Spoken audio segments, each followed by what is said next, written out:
নমস্কার বন্ধুরা, আমি আপনাদের সামনে হাজির হয়েছি আরেকটি নতুন রেসিপি নিয়ে। পালং শাকের তরকারি।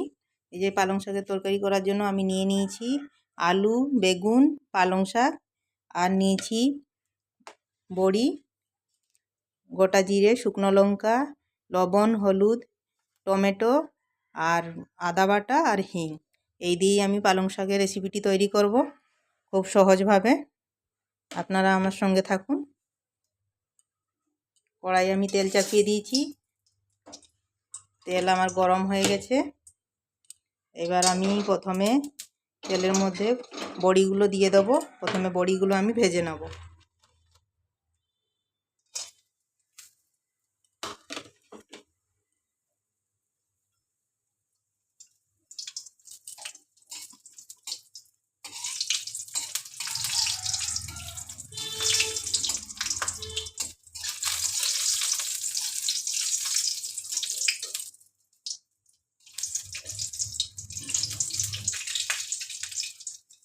বড়িগুলো ভেজে আমি তুলে নেবো একটা পাত্রে।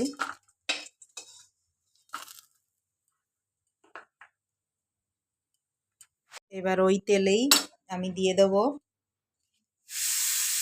শুকনো লঙ্কা আর গোটা জিরে ফোড়ন দিয়ে দেবো।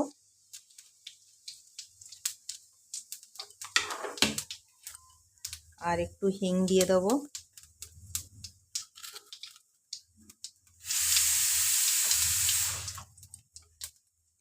এবার আমি দিয়ে দেবো তেলের মধ্যে বেগুন আর আলুটা।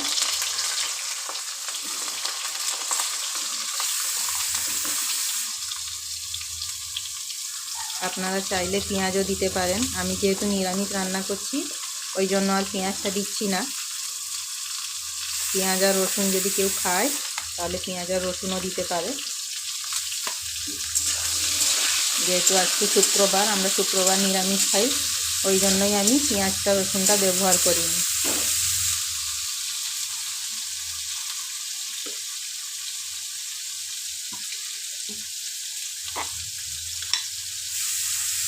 এবার আমি দিয়ে দেবো স্বাদ মতো লবণ।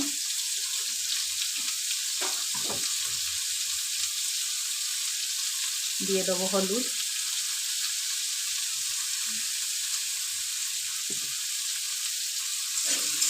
এবার একটু নেড়ে চেড়ে নিয়ে আমি হাই ফ্লেমেই একটু ঢাকা দিয়ে দেবো। যেহেতু বেগুনটা আছে, আঁচ কমিয়ে দিলে হবে না। হাই ফ্লেমেই একটু ঢাকা দিয়ে দিলাম, কিছুক্ষণ ঢাকা দিয়ে রাখবো।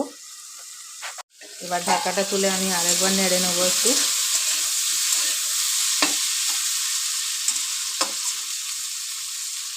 আর একটু আমি ঢাকা দিয়ে রাখবো। 2 মিনিটের জন্য আমি ঢাকা দিয়ে রাখবো আরেকবার। 2 মিনিট পরে আমি ঢাকাটা খুলে আরেকবার নেড়ে চেড়ে নেবো। তারপর আমি এর মধ্যে দিয়ে দেবো কেটে রাখা টমেটোটা।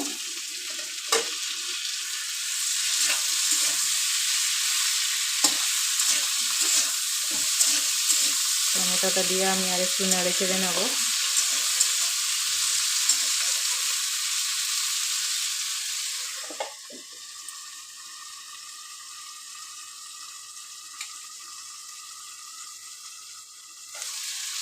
এবার দিয়ে দেবো আমরা আদা বাটা।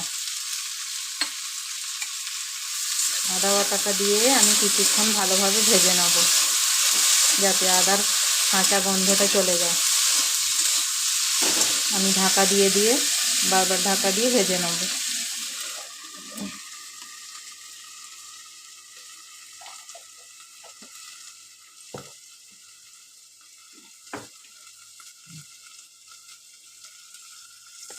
এবার ঢাকাটা খুলে আরেকবার আমি ভালোভাবে নেড়ে চেড়ে নেব। টমেটোটাও আমাদের গলে এসছে।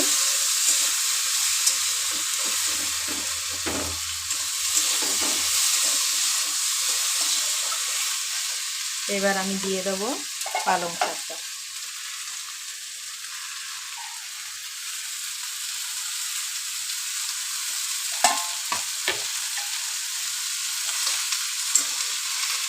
পালং শাকটা দিয়ে আমি একটু লো আঁচে এটাকে 5 মিনিটের জন্য বসিয়ে রাখবো। ফিরে এসেছি আমরা 5 মিনিট পর। এবার আমি এটাকে একটু নাড়াচাড়া করে নেব। শীতকালে টাটকা পালং শাকের তরকারি, বড়ি দিয়ে পালং শাকের তরকারি খুবই ভালো লাগে। এবার আমি এর মধ্যে দিয়ে দেবো বড়িটা।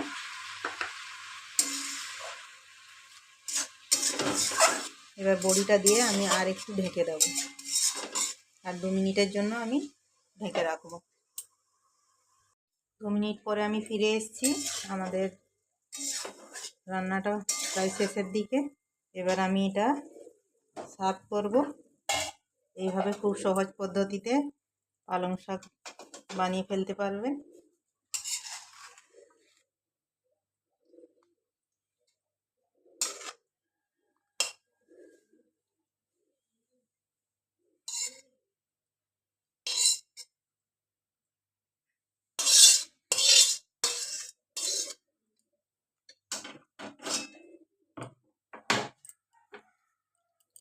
এইভাবে খুব সহজ পদ্ধতিতে বানিয়ে নিন আলু, বেগুন, পালং শাক আর বড়ি দিয়ে।